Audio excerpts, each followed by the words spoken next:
merokok mati, nggak merokok juga mati. Ya, ini adalah semboyan atau mindset yang ini yang menjadi jurus andalan para perokok aktif ya kawan-kawan. Dan sebenarnya ini jurus yang sering dikatain ketika kita itu pengen berhenti merokok, atau ada orang yang pantangan bisa berhenti merokok seperti itulah. Pokoknya mereka mengalas dengan seperti itu teman-teman, padahal di hati mereka juga ingin bisa berhenti merokok teman-teman.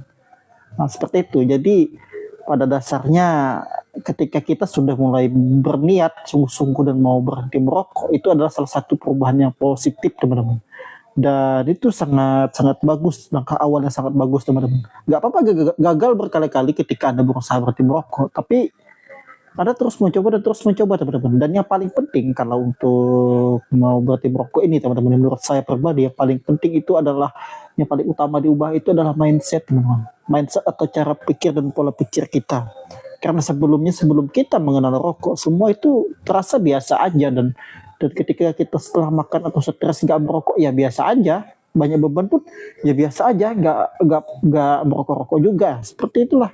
Jadi kenapa kita nggak bisa balik ke seperti itu teman-teman? Jadi yang kita ubah di sini adalah pertama dulu cara pikir kita dulu teman-teman, baru kebiasaan yang lain gitu.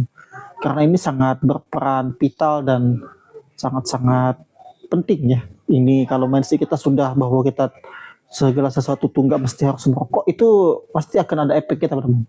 Kalau saya dulu di hati saya ketika saya berhenti merokok, itu yang mindset saya itu saya tanamkan di hati saya bilang merokok itu nggak baik, merokok jelas meracuni saya, merokok ini jelas-jelas sesuatu yang negatif seperti itu. Jadi saya katakan itu dalam hati dan saya buat dalam memori tebal, huruf-huruf tebal lah ketika saya ingin merokok lagi. Lama kelamaan jadinya anak sendiri merokok, jadi kayak ada trauma tersendiri mau merokok seperti itu teman-teman. Jadi kesadaran dari hati yang sangat penting ya teman-teman. Saya ini bukanlah dokter atau bukanlah psikolog, tapi penting yang jelas ini adalah pengalaman saya karena saya dulu adalah perokok berat teman-teman. Dan saya bukan ahli-ahli ini ya, ahli-ahli tentang paru-paru atau ahli-ahli psikolog pemikiran ini. Yang jelas hal yang paling penting itu yang mau diubah, yang sangat berperan penting itu adalah memang mindset dan pola pikir dulu dibenahi teman-teman. Jadi selanjutnya kita akan bahas lagi yang kedua, ketiga dan seterusnya. Jadi yang pertama dulu kita bahas dari dalam dan kesadaran diri. Maafkan dirimu, sadarkan dirimu, yang lalu biarlah berlalu.